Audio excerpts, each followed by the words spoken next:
శ్రీ గురుభ్యో నమః. హరి ఓం. వసుదేవసుతం దేవం కంసచానూరమర్దనం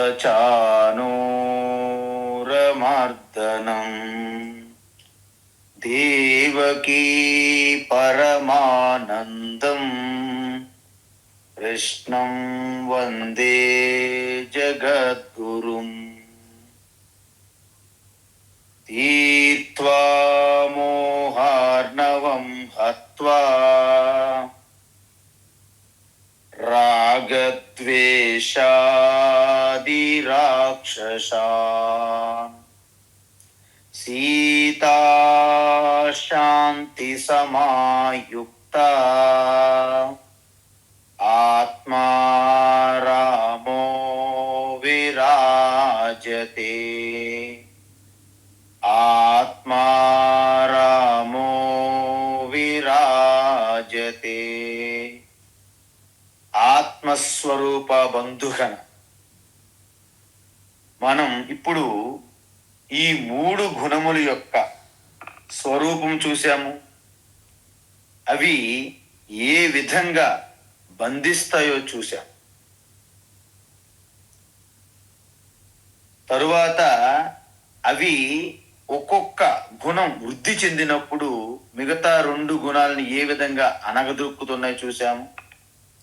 అదేవిధంగా ఆ మూడు గుణములు అంటే ఏ గుణము ప్రధానంగా ఉన్నప్పుడు శరీరమును విడిచిపెట్టినట్లయితే వారు ఎటువంటి గతి, అంటే శరీరం మరణించిన తరువాత ఏ విధమైనటువంటి గతి పొందుతారో చూస్తున్నాం. తరువాత వారిలో ఎటువంటి గుణం ఉన్నది అని మనం ఎలా గుర్తిస్తాం? ఆ లింగం అంటే గుర్తు, అది కూడా మనం చూసాం. ఇప్పుడు ఈ గతి అంటే ఎక్కడ లాస్ట్లో రజోగుణం ప్రధానంగా ఉన్నప్పుడు, ఒకవేళ ప్రళయం గత్వా అంటే శరీరం మరణించిన తరువాత వాళ్ళు రజోగుణంలో ప్రధానంగా ఉన్నప్పుడైతే కర్మ ప్రధానంగా ఉన్న లోకంలో పుడతారు. ఎందుకు? కర్మ సంగిసు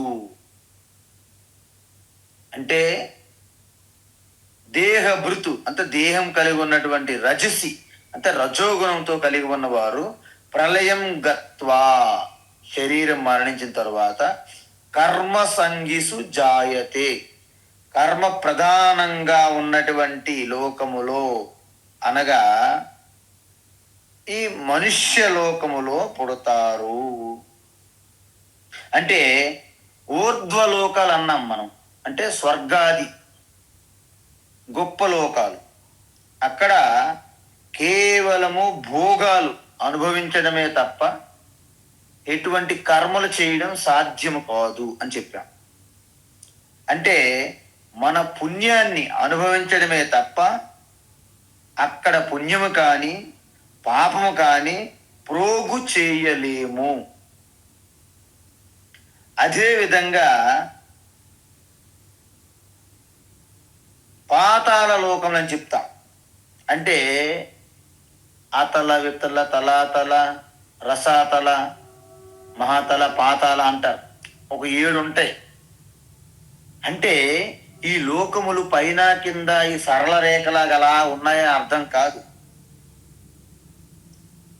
అయితే ఆ 7 లోకాలు ఈ 6 లోకాలు కాకుండా భూలోకం అంటే మనుష్య లోకములో జన్మించడం అనేది అది రజోగుణం ప్రధానంగా ఉండాలి. అదేవిధంగా రజోగుణం ప్రధానంగా ఉన్నవారే కర్మ చేయడానికి వారు ప్రేరణ కలుగుతుంది. అందువలన మనుష్యలోకం అనేది మనకి ఒక అపురూపం అద్భుతమైందని చెప్పాము నిన్న. ఎందుకు?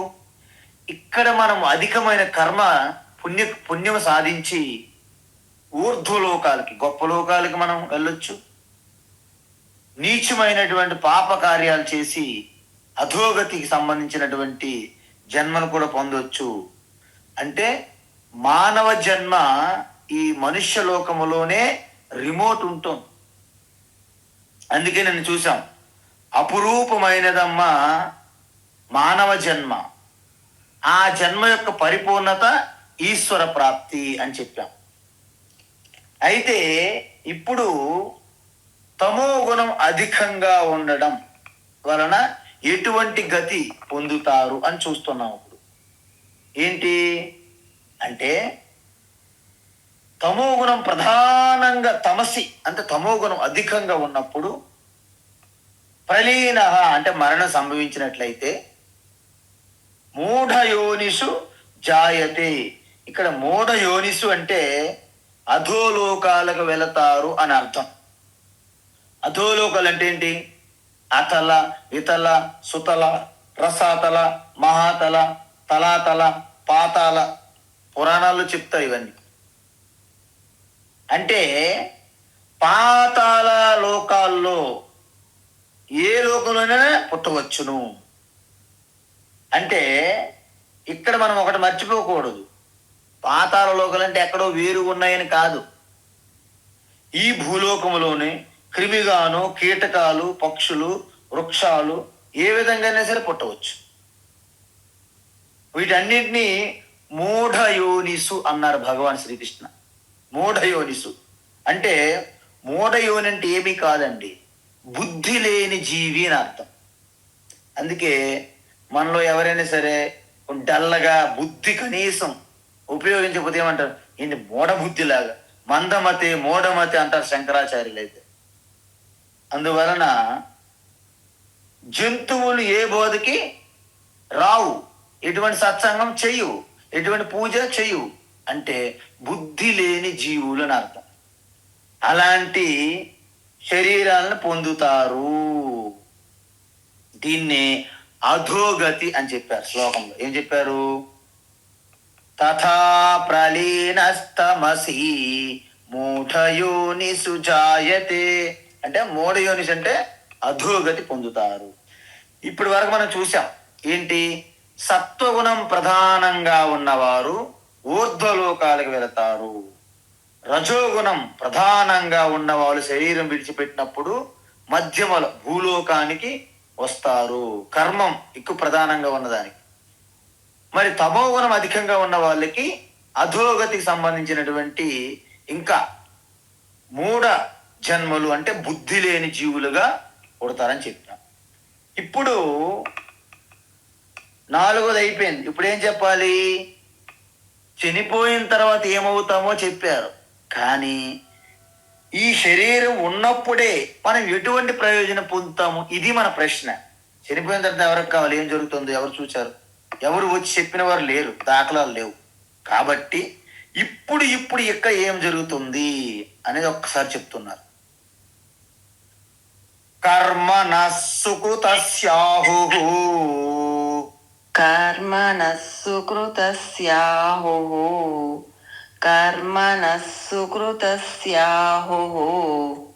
సాత్వికం నిర్మలం ఫలం.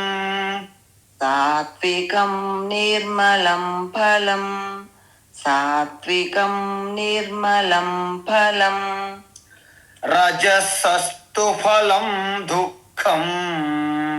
రజసస్తు ఫలం దుఃఖం. అజ్ఞానం తమసః ఫలం. అజ్ఞానం తమసః ఫలం. కర్మణః సుకృతస్యాహు సాత్వికం నిర్మలం ఫలం.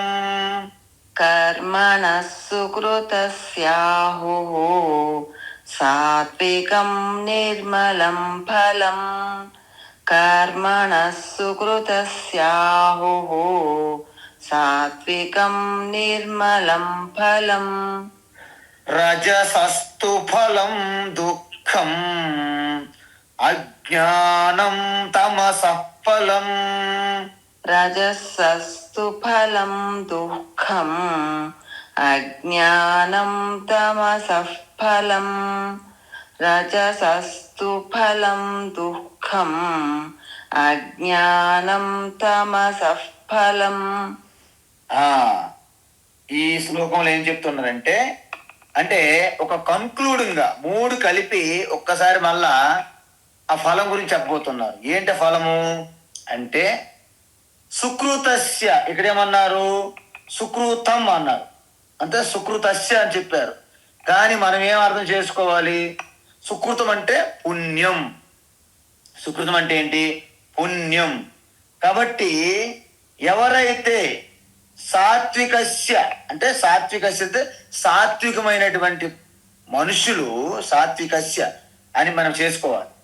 అంటే సాత్వికస్య మనుషులు సుకృతం కర్మలు చేసినట్లయితే వాళ్ళకి ఎటువంటి ఫలము, నిర్మలం ఫలం. సాత్వికస్య సుకృతం కర్మణః నిర్మలం ఫలం అని చెప్పారు.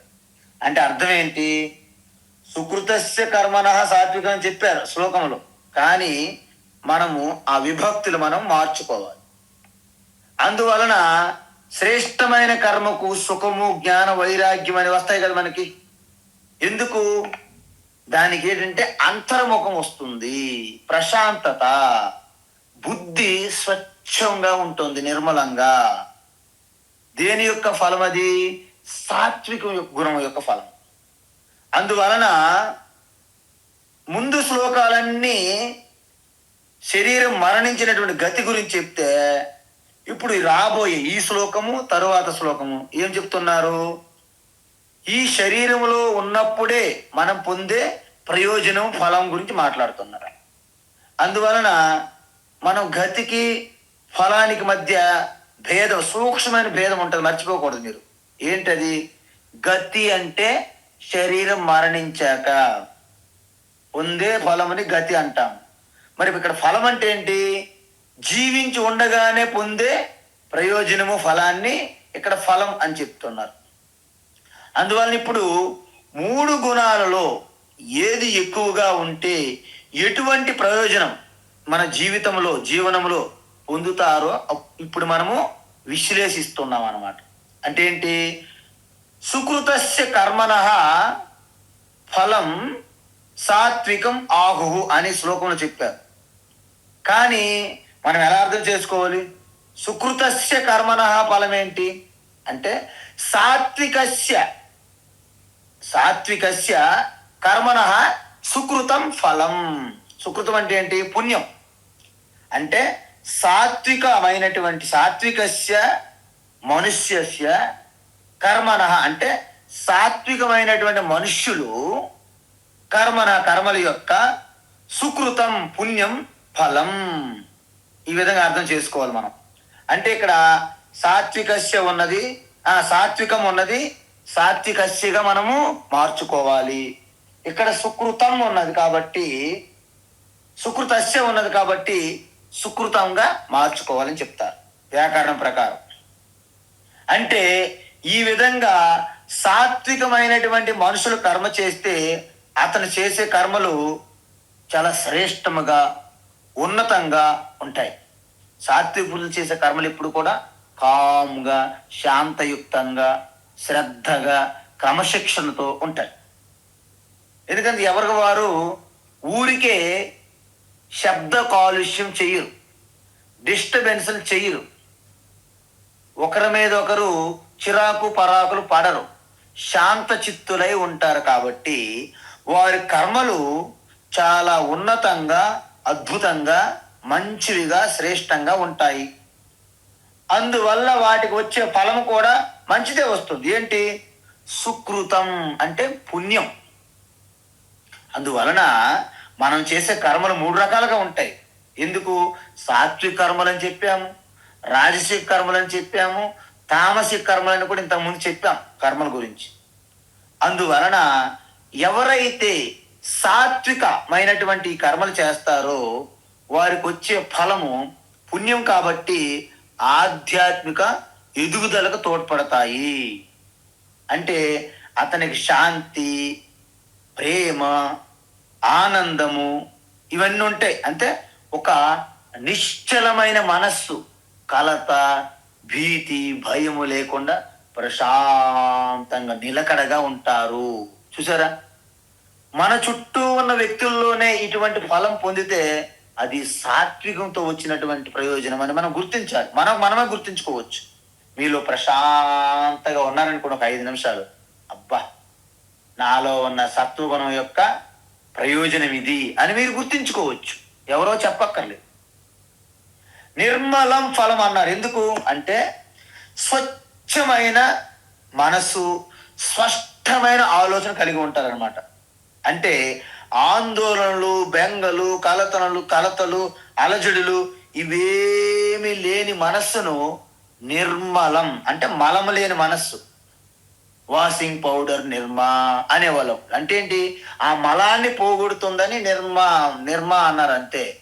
అందువలన ఇక్కడ నిర్మలమైనటువంటి మనస్సు. నిజానికి అటువంటి నిర్మల మనస్సు ఉన్నవారి సమక్షంలో మీకు కూడా ప్రశాంతత పొందుతారు. అందుకే కాసేపు మనము ఇప్పుడంటే టెంపుళ్ళు, దేవాలయాన్ని అలజడిగా చేయిస్తారు. ఒకప్పుడు దేవాలయంకి వెళ్ళి ఒక 5 నిమిషాలు కూర్చుంటే ప్రశాంతత పొందేవాళ్ళు. ఒక ఆశ్రమానికి, ఏదైనా సరే, ఒక నదీ తీరానికి, ఒక అడవిలో, ఎక్కడైనా సరే నిర్మానుష్యమైనటువంటి ప్రదేశానికి వెళ్తే అక్కడ మీకు పక్షులు కిలకారావాలు వినిపిస్తాయి. ఆ శబ్దంలో అలాగా లీనమయ్యారనుకోండి, మీరు ధ్యానంలోకి వెళ్ళిపోతారు. ధ్యానం అంటే ఏమి లేదు, మనకు కలుగుతున్నటువంటి ఈ డిస్ట్రాక్షన్స్, ఆందోళనలు, అలజడి నుండి ఫ్రీ అయ్యి మనం నిశ్శబ్దం స్థితిలోకి వెళ్ళడమే ధ్యానం. మీరు ధ్యానం ఎక్కడైనా చేసుకోవచ్చు. ఈవెన్ మన ట్యాప్ వాటర్ ఒక చుక్క పడుతుందనుకోండి, ఆ డ్రాప్ బై డ్రాప్ పడుతుంటే సర్వం విడిచిపెట్టి ఆ డ్రాప్ యొక్క శబ్దంలో మీరు లీనమయ్యారనుకోండి, మీరు ధ్యానంలోకి వెళ్ళిపోతారు. ధ్యానంలో మీకు అనంతమైన శక్తి ఉద్భవిస్తుంది. ఎందుకు? మొత్తం యూనివర్సల్ సెల్ఫ్ ఆత్మయే కాబట్టి ఈ విధంగా అలాంటి మనస్సు ప్రశాంతంగా ఉన్నవారి సమక్షంలో మనం వెళ్తేనే ప్రశాంతి పొందుతాము. దీనికి మీరు నమ్మకపోవచ్చు, కానీ ఇది నిజం. ఎందుకంటే స్వామి కృష్ణానంద అని గుప్త కాశీ హిమాలయాల్లో ఉండేవారు. ఆ ఏరియాలో కొన్నాళ్ళు, చాలా వివేకానంద స్వామి కంటే ముందు. వారు ఆ హిమాలయ అడవుల్లో ఉంటే, ప్రశాంతంగా ఏకాంతంగా ఉంటే, పులులు కానీ ఏవైనా క్రూరమైన జంతువులు వచ్చి కూడా ఆ పక్కన ఉండి కాసేపు అలా కూర్చొని అలాగే వెళ్ళిపోయి తప్ప ఎటువంటి హాని చేసేవి కాదు. పులి కూడా ఆయనతో పాటు ఉండేది. మీరు చూసుకోండి. అంటే మన దగ్గర కుక్క పిల్ల ఎలాగైతే మనం పెంచగలుగుతున్నామో, పులి కూడా ఆయనతో పాటు ఉండేదంటే ఎంత ఆశ్చర్యం.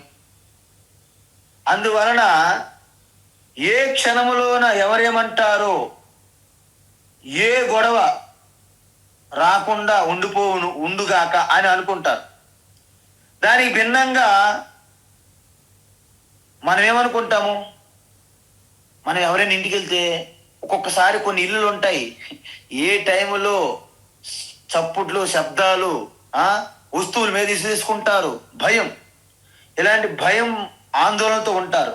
కానీ సాత్వికమైన ఇల్లులో ప్రశాంతంగా ఉంటుంది. అందరూ ప్రేమ, ఆప్యాయతలే కనిపిస్తాయి. కేవలము ఇల్లు అంటే 4 గోడలు కాదు, అందులో ప్రేమ, శాంతి, ఆప్యాయతలు ఉంటేనే ఇల్లు అవుతుంది. లేకపోతే అది ఇల్లు అవదు, అది కూడా ఒక రకమైనటువంటి బజారుగా ఉంటుంది. కాబట్టి ఈ సత్వగుణం అధికంగా ఉన్నవారు ఇంట్లో ఉంటే మిగతా వారు కూడా ప్రభావితం అవుతారు. వారి సమక్షంలో ఎలాంటి వారు వచ్చినా కాసేపు ప్రశాంతత పొందుతారు. వారి ఇల్లు ఎప్పుడు చూసినా కలకలగా, ఆనందంగా, ప్రేమతో, శాంతితో, ఒక చంద్రుని వంటి వెన్నెల్లో మనం ఎలాగైతే ఆనందాన్ని ఆస్వాదిస్తామో, ఆ ఇంటికి వెళ్తే కాసేపు అన్నీ మరిచిపోయి ప్రశాంతత పొందుతారు. అందువలన ఆ ఇల్లు కేవలము శాంతి నిలయమని పేరే కాదు, ఆ ఇంటికి వెళ్తే మనకి శాంతి దొరుకుతుంది కాబట్టి, శాంతి నిలయంగా ఉంటుంది కాబట్టి దాన్ని నిర్మలం ఫలం అంటారు. మరి రజోగుణం అధికంగా ఉంటే ఫలం ఏమిటి అంటే, రజోగుణం ప్రధానంగా ఉన్న వ్యక్తి చాలా హుషారుగా ఉంటారు, కానీ చాలా పనులు అన్నీ కూడా తన నెత్తి మీద పెట్టుకుంటారు. తన నెత్తి మీద అన్ని పనులు పెట్టుకోవడం వలన ఒత్తిడి పెరిగిపోతుంది. ఆందోళన, అలజడి, చిరాకు, పరాకు, అసహనం, అశాంతి ఇవన్నీ చోటు చేసుకుంటాయి. ఇవన్నీ ఎలాంటివంటే, ఈ మ్యాగీ అంటారు చూడండి, న్యూడిల్స్. ఇలాగ మనం ఇలా పైకి లేపితే, ఒకటి పట్టుకొని లేపితే మిగతావన్నీ ప్యాకేజ్ వచ్చేస్తాయి. మన ఆడపడిచి పెళ్లి చేసి చూడండి, మనం పెళ్లి చేసింది ఒక అబ్బాయిని, ఆ అబ్బాయితో పాటు ఒక పెద్ద టీం వస్తుంది తెలియకుండా. ఆ విధంగా ఈ రజోగుణం అధికంగా ప్రధానంగా ఉండడం, ప్రబలంగా ఉండడం వలన ఆందోళన చోటు చేసుకుంటుంది. దాంతోపాటు శరీరం ఆరోగ్యం పోతుంది, మానసిక ఆరోగ్యం పోతుంది. అందువలన రజోగుణం ఉన్నటువంటి అధికంగా ఉన్న వాటికి ఫలమేంటి, చివరికి దుఃఖం మిగులుతుంది వాళ్ళకి అని ఇక్కడ భగవాన్ చెప్పారు. ఏంటి, రజసస్తు ఫలం దుఃఖం. ఆ రజోగుణం ప్రధానంగా ఉన్న వ్యక్తులు అనేక పనులు చేసి అన్ని ఒత్తిళ్లు తన మీద పెట్టుకొని చిరాకు, అసహనంతో ఉంటారు. వాళ్ళకి ఎటువంటి క్షమాగుణము ఉండదు, సహనం ఉండదు. ఎందుకంటే ఆ ఒత్తిడి, ఆందోళన, చిరాకు, పరాకు, వారి మాట ఎవరిని వినకపోతే తట్టుకోలేరు, చెప్పింది చేయకపోతే అస్సలు ఉండలేరు. ఇవన్నీ కూడా మానసికంగా ఒక కంప్లీట్ అనారోగ్యంగా ఉంటుంది. దాని వలన శరీరం కూడా ఆరోగ్యం దెబ్బతింటుంది. అయితే మనకి ఒకటి మాత్రం నిలయం ఏంటి, ఇంతకుముందు ఏమన్నాము, శాంతి నిలయం అన్నాం. ఎందుకు, ఆ ఇంటిలో ఆ శాంతి తాండవిస్తుంది కాబట్టి దాన్ని శాంతి నిలయం అన్నాం. కాబట్టి దీన్ని ఏమిటి అంటాము అంటే, కేవలము 4 గోడల్లో ఉన్నటువంటి ఇల్లుగా ఉంటారే తప్ప ఎటువంటి ఆప్యాయత, ప్రేమ ఉండదు, ఎటువంటి అనుబంధాలు ఉండవు. అందరూ ఎవరికి వారే కారాలు మిరియాలు నూరుతున్నట్టు కోపోద్రిక్తులుగా ఉంటారు.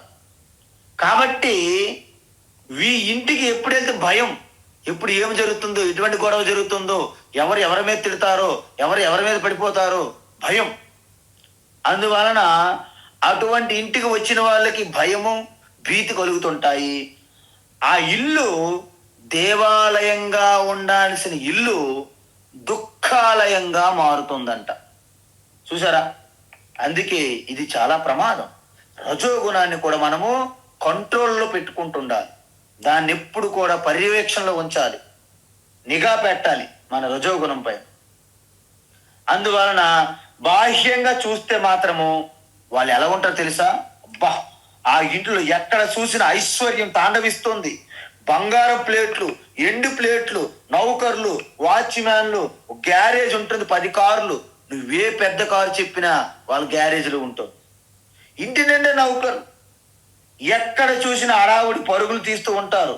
ఇల్లు చూస్తే ఇంద్రప్రస్థం అంటే ఆ యొక్క యుధిష్ఠిరుడి యొక్క భవనంలాగా ఉంటుంది ఇంద్రప్రస్థ.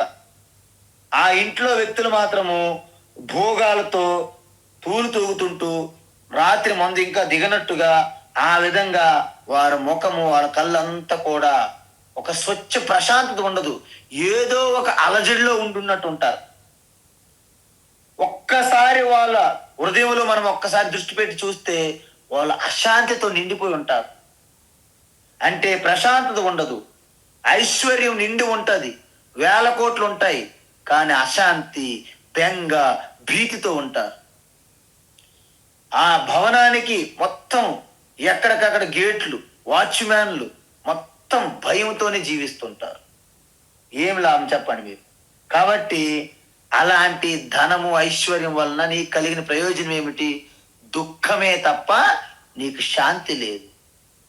అందువలన ఈ సాత్వికమైనటువంటి వారిని చూడండి, వాళ్ళకి ఎటువంటి మనకి వ్యవహారంలో పెద్ద గొప్ప పదవులు ఉండవు, పెద్ద పెద్ద విజయాలు సాధించరు, కానీ వారి మనస్సు ప్రశాంతంగా, ఆరోగ్యంగా, ఆనందంగా, ఆహ్లాదంగా, ప్రహ్లాద అంటారు, ఆహ్లాద అంటే ప్రకర్షణ ఆహ్లాదాన్ని ప్రహ్లాదంగా ఉంటారు.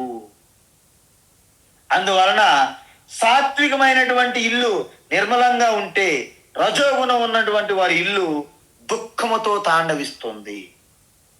అందువలన రజసస్తు అంటే రజస్సు గుణం కలిగినటువంటి వ్యక్తుల యొక్క వాళ్ళకి లభించే ఫలం ఏంటంటే దుఃఖం అని చెప్తున్నారు భగవాన్ శ్రీకృష్ణ. ఇప్పుడు మీరు చెప్పండి, అశాంతి దుఃఖంతో నిండిపోయి అధిక సంపదలు ఉన్నటువంటి రజోగుణం మనకు ముఖ్యమా? ఏమీ లేకపోయినా ఆనందంతో, శాంతితో, ప్రేమతో, ఆప్యాయంగా ఆనందం పంచిపెట్టి వారిగా ఉన్నటువంటి సత్వగుణం వృద్ధి చెందినటువంటి సత్వగుణం మనకు కావాలా?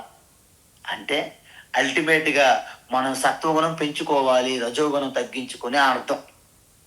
సరే, ఇప్పుడు తమో గుణం అధికంగా ఉన్నవారి పరిస్థితి ఏంటి అంటే, తమో గుణం ఎక్కువగా ఉన్నవారికి అజ్ఞానం ఫలం అని చెప్తున్న భగవాన్ శ్రీకృష్ణ. అంటే ఏంటి? అతని దుఃఖం ఉండదు. ఎందుకంటే ఎక్కువ టైం అంటే 6 నెలలు కుంభకర్ణులో పడుకోవడమే ఉంటుంది, ఇంకా వాళ్ళకి దుఃఖం ఏముంటుంది పడుకునే వాళ్ళకి. నిద్ర మొత్తం కైఫ్లో ఉంటారు కాబట్టి అలసత్వంగా, బద్ధకంగా ఉంటారు. దుఃఖం అనుభవించాలంటే మేల్కొని ఉండరు కదా. ఫస్ట్ ఆఫ్ ఆల్ ఏదో పని చేయాలి కదా, దుఃఖం రావాలన్నా ఇది చేయాలని. అసలు లేవరు వాళ్ళు. కానీ సమస్య ఏంటంటే అజ్ఞానం అనే ఆ యొక్క అంధకారంలో కూలిపోయి ఉంటారు. అందువలన అన్ని రకాల అజ్ఞానాలు వాళ్ళ దగ్గరే ఉంటాయి. ఒక సూపర్ మార్కెట్ లాగా. మన రత్నదీప్ ఉంటారు కదా, రత్నదీపు ఇవి ఉంటాయి ఈ సూపర్ మార్కెట్, మోరు, రత్నదీప్ అన్ని మీరు అక్కడ ఎలాగైతే దొరుకుతాయో వీళ్ళ దగ్గర అన్ని రకాల అజ్ఞానం వీళ్ళకే ఉంటాయి అన్నమాట. అంటే ఆత్మ యొక్క అజ్ఞానం ఎలాగ ప్రధానమైన సమస్య. సో దాని నుండి అపురూపమైనటువంటి, అద్భుతమైనటువంటి, ఆశ్చర్యమైన మానవ జన్మ పొందిన యొక్క దాని యొక్క గొప్పతనాన్ని వాళ్ళు గుర్తించరు. ఈ గొప్ప అవకాశాన్ని మనకి ఈశ్వరుడు ఇచ్చారు అని వాళ్ళు తెలుసుకోరు. అందువలన తామసిక మనుషుల యొక్క తమోగుణ తత్వం యొక్క ఫలం ఏంటంటే అజ్ఞానము అన్నారు. అందువలన అజ్ఞాన ఫలం ఏంటి? అజ్ఞానం పొందుతారా అండి అంటే అజ్ఞానం పొందరు. అజ్ఞానంలోనే పుట్టారు, అజ్ఞానంలోనే పెరుగుతున్నారు, అజ్ఞానంలోనే జీవిస్తుంటారు అనమాట. దాన్ని అజ్ఞానం ఫలం అంటారు. సో తమో గుణం ఉన్న వ్యక్తికి అజ్ఞానంలో ఊరికిపోతారు, అంటే బయటపడే మార్గం కూడా ఉండదన్నమాట. అయితే ఇప్పుడు భగవాన్ ఏం చెప్తున్నారంటే దాన్ని కొనసాగిస్తున్నారు. ఏంటి? సత్వా సంజాయతే జ్ఞానం, సత్వాత్ సంజాయతే జ్ఞానం, సత్వాత్ సంజాయతే జ్ఞానం, రజసో లోభ ఏవ చ, రజసో లోభ ఏవ చ, రజసో లోభ ఏవ చ, ప్రమాదమోహౌ తమసః, ప్రమాదమోహౌ తమసః, ప్రమాదమోహౌ తమసః, భవతో జ్ఞానమేవ చ, భవతో జ్ఞానమేవ చ, భవతో జ్ఞానమేవ చ, సత్వాత్ సంజాయతే జ్ఞానం, రజసో లోభ ఏవ చ, సత్వాత్ సంజాయతే జ్ఞానం, రజసో లోభ ఏవ చ, సత్వాత్ సంజాయతే జ్ఞానం, రజసో లోభ ఏవ చ. ప్రమాదమోహౌ తమసః భవతో జ్ఞానమేవ చ. ప్రమాదమోహౌ తమసః భవతో జ్ఞానమేవ చ. ప్రమాదమోహౌ తమసః భవతో జ్ఞానమేవ చ.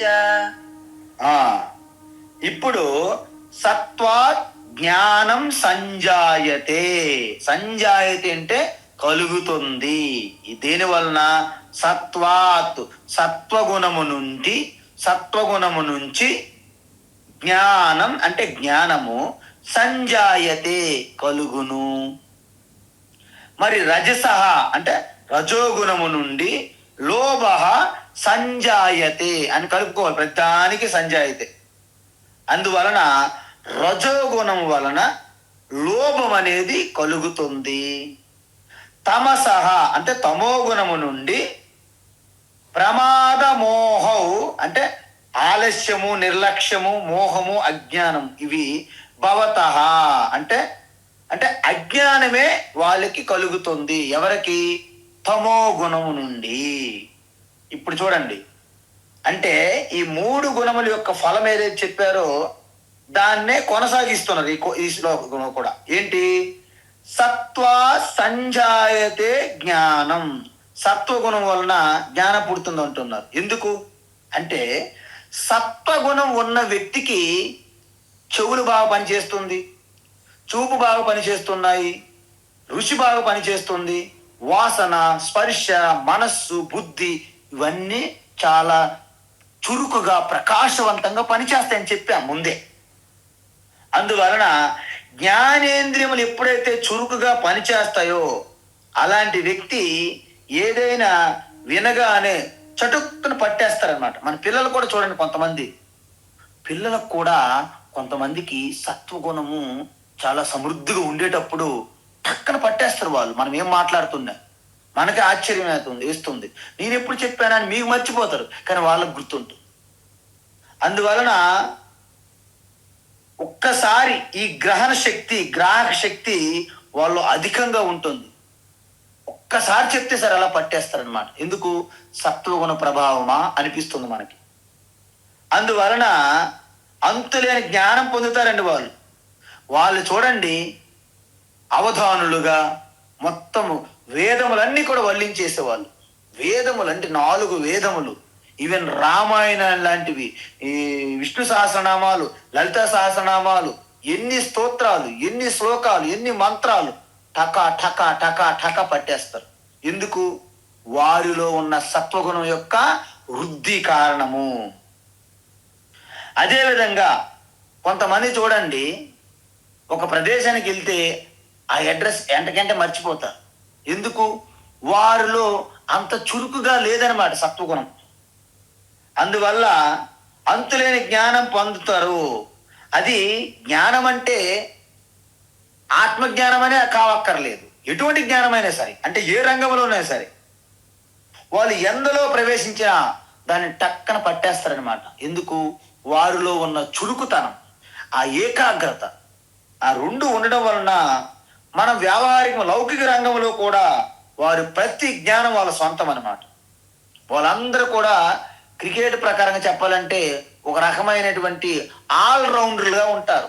ఒక్కొక్క అమ్మగారు చూడండి, తనకు కొత్త వంటలు రావు, కానీ మీరు ఏది తీసుకొచ్చి చెప్పినా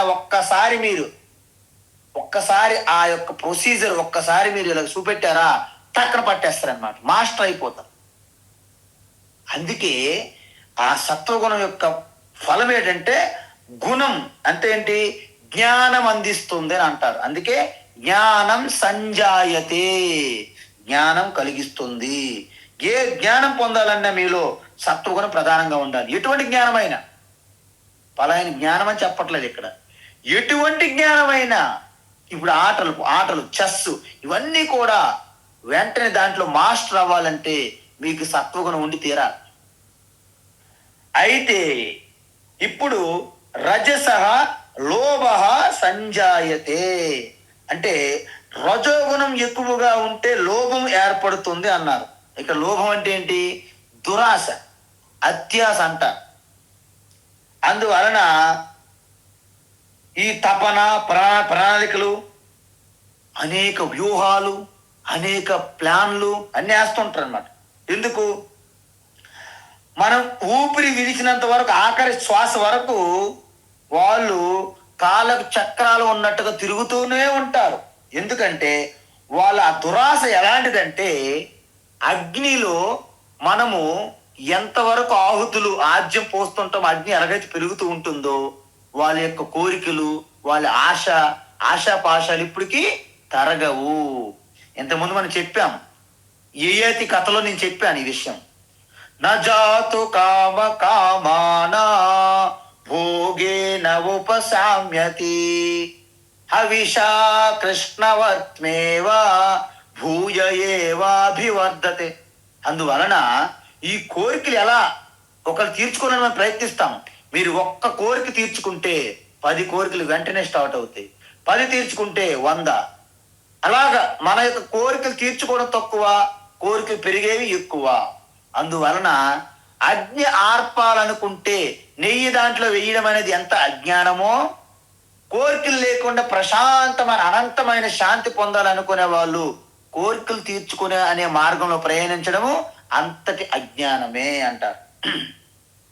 అందువలన వాళ్ళు ఎంత ఏది సాధించినా, ఏమి సంపాదించినా, ఏమిటి పొందినా ఆ దురాశ వలన వాళ్ళకు తృప్తి ఉండదనమాట.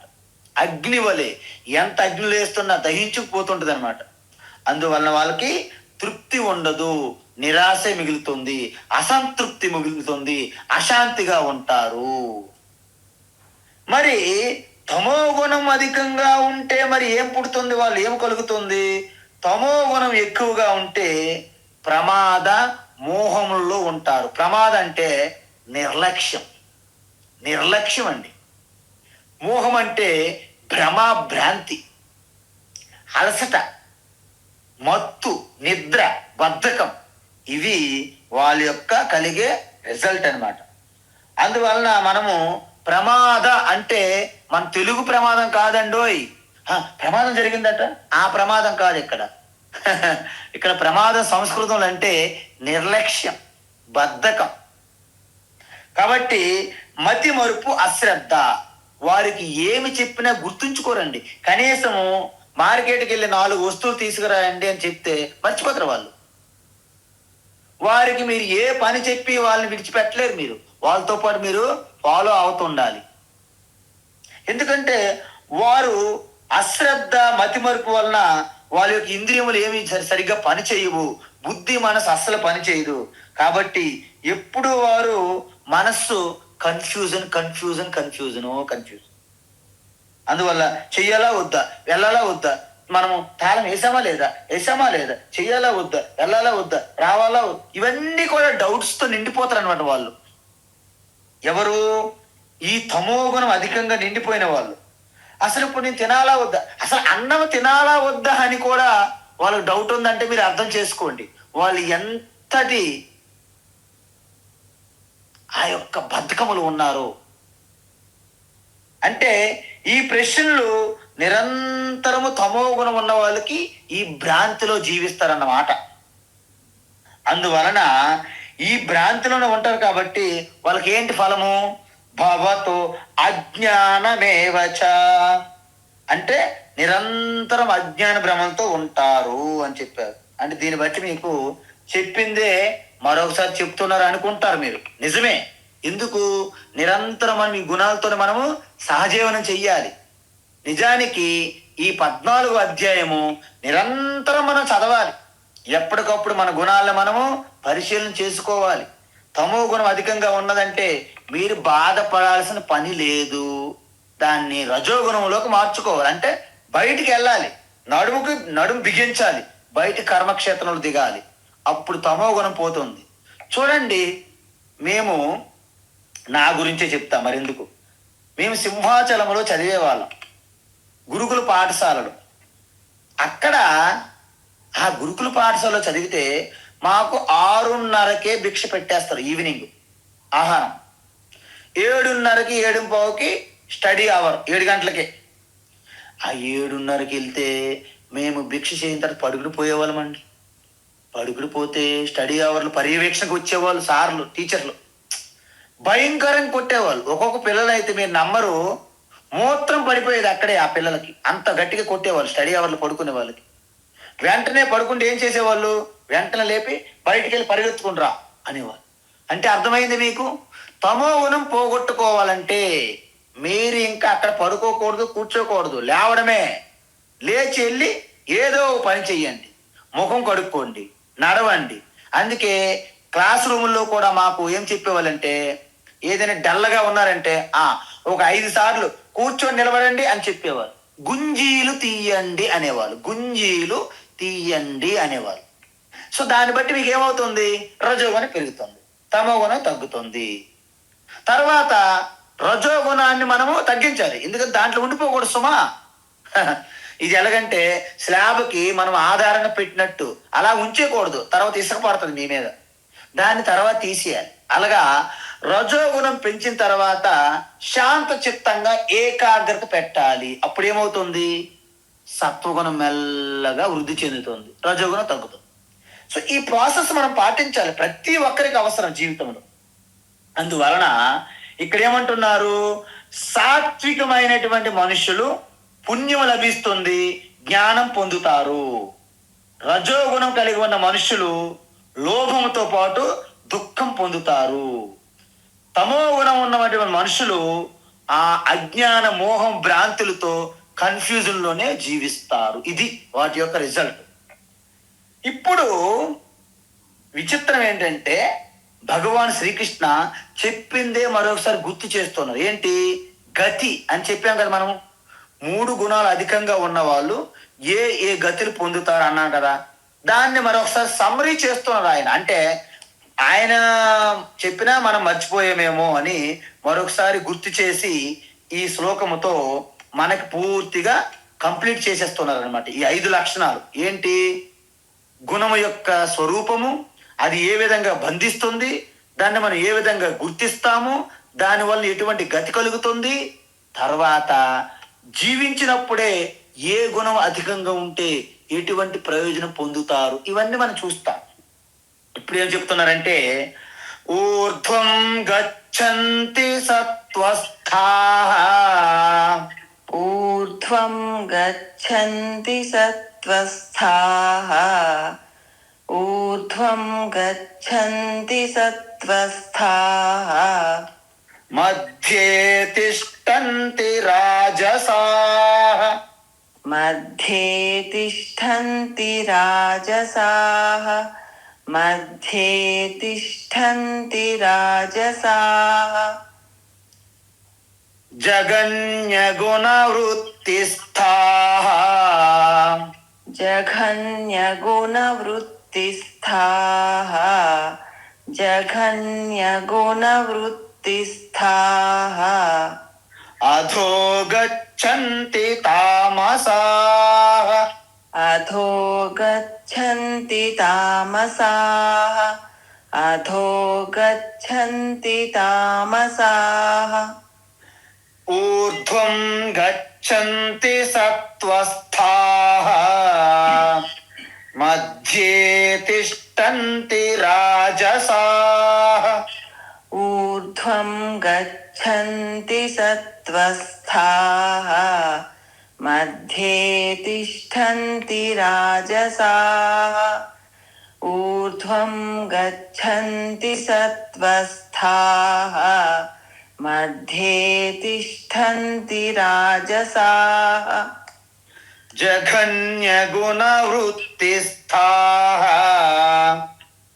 అధో గచ్చంతి తామసాః, జఘన్యగుణవృత్తిస్థాః, అధో గచ్చంతి తామసాః, జఘన్యగుణవృత్తిస్థాః, అధో గచ్చంతి తామసాః.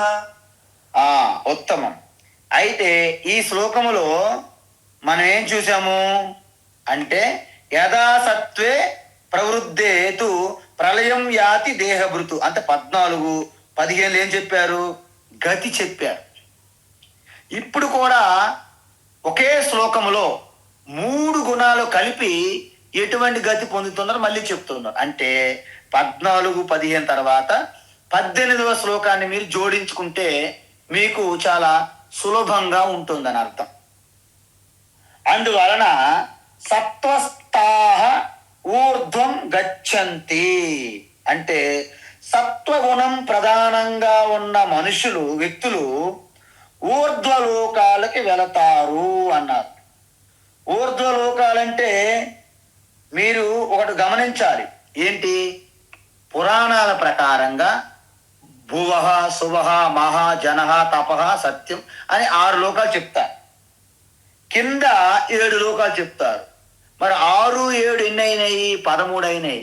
మరి మిగతా లోకం ఎక్కడికి పోయింది అంటే మనమున్న భూలోకమే మిగతా లోకం. అందువలన ఇవన్నీ కూడా ఊర్ధ్వలోకాలు అంటే మన నుండి పైకి ఏవైతే ఉన్నాయో వాటిని ఊర్ధ్వలోకాలు అంటారు. ఇక్కడ పైన అంటే మీరు ఒకటి గమనించాలి, అవి మెట్లులాగా పైనే ఉన్నాయని కాదు.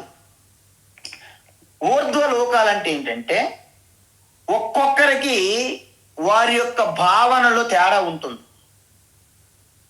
మనకు ఇప్పుడు అమెరికా ఉంది, భారతదేశం ఉంది. అక్కడ ఉన్న రోడ్లు కానీ, అక్కడ ఉన్న శుభ్రత కానీ, అక్కడ ఉన్నటువంటి సదుపాయములు కానీ మనకి ఎలా ఉంటుంది? అది స్వర్గము అనిపించవచ్చు కొందరికి. అదే అమెరికాలో కొన్ని ప్రాంతముల్లో వాళ్ళు ఇబ్బందికరమైన నరకయాతన అనుభవించిన వాళ్ళు కూడా లేకపోలేదు, ఉన్నారు. వాళ్ళకేమనిపిస్తుంది? భారతదేశంలో ఢిల్లీలోనో, హైదరాబాద్లో, ముంబైలోనో ఒక విఐపి అంటే ఒక గొప్ప లగ్జూరియస్ ఉన్నటువంటి ప్రాంతాలు వాళ్ళకి గొప్ప భోగ భూమి, పుణ్యభూమి అనిపించవచ్చు. దీన్ని బట్టి మీకు ఏమర్థమైంది? ఈ దేశకాల పరిస్థితులు అనేవి అందరికీ ఒకలాగా అనిపించవు. ఎందుకు? ఒక్కొక్కరికి శీతాకాలం అంటే ఆనందం, ఒక్కొక్కరికి ఎండాకాలం అంటే ఆనందం, ఒక్కొక్కరికి వర్షాకాలం అంటే ఆనందము, ఒక్కొక్కరికి ఒక్కొక్క ప్రాంతం అంటే నచ్చుతుంది, ఒక్కొక్కరికి ఒక్కొక్క సమయం అంటే నచ్చుతుంది. కాబట్టి ఈ లోకాలు అనేవి అందరికీ సమానం కాదు. అందువలన మీరు లోకాలంటే ఇంకేదో పైన అలాగా మెట్లు కట్టి ఉన్నాయి, పైన కిందకి ఉన్నాయి, మనం మధ్యలో ఉన్నాము అలాగ అనుకోకూడదు. కాబట్టి ఇక్కడేమంటున్నారు? సాధారణంగా ఒక ఉత్తమమైనటువంటి గతి పొందుతారు. ఎవరు? సత్వస్థాహ అంటే సత్వగుణం ప్రధానంగా ఉన్న వ్యక్తులు మరణించినప్పుడు, శరీరం మరణించినప్పుడు ఊర్ధ్వలోకాలకు వెళతారు అని చెప్పారు. మరి మధ్య తిష్టంతి రాజసాహ అంటే ఈ రజోగుణం ప్రధానంగా ఉన్న వ్యక్తులు ఏంటంటే మధ్యలోకములో ఉంటారు. అంటే వీళ్ళు ఊర్ధ్వలోకాలకి వెళ్ళరు, అధోలోకాలకి వెళ్ళరు. అంటే మానవ లోకం, భూలోకములోనే ఉంటారు. అంటే మీకేమర్థమైంది? అధోలోకానికి వెళ్ళేవారు ప్రతికూలంగా చూస్తే ఊర్ధ్వలోకాలకి వెళ్ళలేరు. అంటే వీళ్ళు కిందకి వెళ్ళరు, పైకి వెళ్ళరు, మధ్యన ఉంటారు అని అర్థం. ఎవరు? రజోగుణస్తులు. అదే తమో గుణం అధికంగా ఉన్నదనుకోండి, వాళ్ళు పాతాళ లోకాలకి, అధమ లోకాలకు వెళ్తారని చెప్తారు. అంటే ఏంటి? జగన్య గుణ వృత్తిస్థాహ ఎవరైతే అన్నిటికన్నా అల్పమైనటువంటి గుణాలు అంటే ఏంటి? తమో గుణము అని అర్థం. తమో గుణం ప్రధానంగా జగన్య అంటే నీచమైన, అల్పమైన అర్థం. ఆ గుణం ఎవరైతే కలిగి ఉంటారో తామసాహ అధోగచ్చంతి అధోగతి పొందుతారు. అంటే అధోగతి లోకాలకి వెళతారు అని చెప్పారు. అంటే అర్థం ఏంటండి? సత్వగుణం ఉన్న ప్రధానంగా ఉన్న వాళ్ళు ఊర్ధ్వలోకాలకు వెళ్తారు, స్వర్గాది లోకాలకు వెళ్తారు. రజోగుణం కలిగి ఉన్నవారు మధ్యలోకంలో, భూలోకంలో, మధ్యలోకంలో పుడతారు. తమో గుణం అధికంగా ఉన్నవారు పాతాళ లోకాలకి, నరక లోకాలకు వెళ్తారు అని చెప్పారు. ఇంతకీ స్వర్గలోకాలు అంటే ఏంటి, నరకలోకం అంటే ఏంటి, ఇది కొంచెం వివరణ ఇవ్వాలి మీకు, లేకపోతే మీరు కన్ఫ్యూజ్ అయిపోతారు. ఎలాగా? స్వర్గలోకాలని ఊర్ధ్వలోకాలు అంటారు, పాతాళ లోకాలని నరకలోకము లేదు అధోలోకం అంటారు. కానీ మనము పురాణాల్లో చెప్పినట్టు ఈ లోకాలు అలా ఉండవు. మరి ఎలా ఉంటాయి? పైన కింద అంటూ ఏమి ఉండవండి. పైన అలాగైతే మన వాళ్ళు అంటారు, మేము ఎన్నో శాటిలైట్ పంపించాం పైకి, ఎక్కడ ఏ లోకము మాకు తగలలేదు అంటారు మన శాస్త్రవేత్తలు. ఇంకా అదే విధంగా మనం భూమి లోపలికి ఎన్నో సొరంగాలు, ఎన్నో వేల కిలోమీటర్లు కూడా మేము భూమి లోపలికి వెళ్ళాము, కానీ ఎటువంటి లోకాలు మాకు దొరకలేదు అంట. కాబట్టి ఈ లోకాలు అనేది ఒక పదం వాడుతారే తప్ప కింద మీద అంటూ ఏమీ ఉండవు. అయితే వాటి సంగతి ఏంటి మరి అంటే, మన దేశములో ఉన్న దేశము కాలము స్వప్న ప్రపంచం అంటే స్వప్న లోకములో వర్తించదు. మీరు చెప్పండి, మా దగ్గర ఇప్పుడు మన పార్కింగ్లో కారు ఉన్నది, కానీ నా స్వప్నంలో నేను ఎమర్జెన్సీ నేను పంజాగుట్ట వెళ్ళాలని నా రాత్రి కల వచ్చింది. కనీసం ఎవరు లిఫ్ట్ ఇవ్వట్లేదు, ఏ బస్సు రావట్లేదు, ఈ మెట్రో ఏమీ అవకాశం లేవు నాకు నా స్వప్నంలో. మరి బయటే ఉన్న పార్కింగ్లో ఉన్న కారు స్వప్నంలో నాకు ఉపయోగపడుతుందా చెప్పండి మీరు? ఉపయోగపడదు. అంటే దీన్ని బట్టి అర్థం ఏమైంది? స్వప్నము 1 నిమిషము 6 నిమిషం పాటు సమయంలో నాకు పెళ్ళి అయింది, పిల్లలు, వాళ్ళకి కొంతమందికి స్కూల్ ఫీజులు కట్టలేక ఇబ్బంది పడుతున్నాము, ఆడపిల్లలు పెద్దవాడు పెళ్లి చేయాలి, పెద్దవాడేమో డిగ్రీలని చేసి ఇంట్లో కూర్చున్నాడు, వాడు జాబ్ రావట్లేదు, ఇంట్లో ఏమో ఉన్నాడు, భార్య ఏమో ఆవిడకి కావలసినటువంటి డిమాండ్స్, ఇవన్నీ సతమతం అయిపోతున్నాను ఎప్పుడు? నా స్వప్నంలో రాత్రి. కానీ ఉదయం చూస్తే అవన్నీ జరగాలంటే ఎన్ని సంవత్సరాలు పట్టాలండి? అంటే 70, 60, 50 సంవత్సరాల యొక్క పరిధి మీ స్వప్నములో 1 నిమిషంతో సమానము. కాబట్టి మీకు ఇక్కడ ఈ కాలము, లోకాలు, దేశం అనేది అది ఒక మానసికమైనటువంటి భావనలకి కట్టుబడి ఉంటాయి. అందువలన ఊర్ధ్వలోకాలు, స్వర్గలోకాలు అనేది మనం ఎప్పుడు అలా ఉండదు. అందుకే మీరు ఒకటి చూడండి, మన పితృదేవతలకి అంటే మన పెద్దవాళ్ళకి మనం తర్పణాలు విడిచిపెడతాం. రోజు విడిచిపెడతారా? సంవత్సరానికి ఒకసారి విడిచిపెడతామా? సంవత్సరానికి ఒక్కసారి విడిచిపెట్టినా మన సంవత్సర కాలం ఎంతో వాళ్ళకు 1 రోజుతో సమానం మన పితృదేవతలకి అని అర్థం. అందుకే సంవత్సరానికి ఒక్కసారి అయినా సరే మీరు తర్పణాలు విడిచిపెట్టండి అంటారు. దీన్ని బట్టి మీకు ఏమర్థమైంది? ఒక లోకములో ఉన్నటువంటి సమయంకి ఇంకొక లోకములో ఉన్న సమయానికి తేడా ఉంటుంది. అందువలన ఊర్ధ్వ లోకాలంటే నిజంగా పైన ఉన్నదని కాదు, జీవన విధానములో తేడా ఉంటుంది. ఈ విధంగా చూసుకుంటే మనము అక్కడ ఉన్నటువంటి పరిస్థితులకు అనుగుణంగా ఉంటది. కాబట్టి దీన్ని మీరు యథాతథంగా తీసుకోకూడదు. ఈ విధంగా ఊర్ధ్వలోకాలంటే గొప్ప జీవన విధానాలు, మంచి సదుపాయాలు, మంచి కంఫర్ట్స్ ఉన్నటువంటి శరీరాలు పొందుతారు.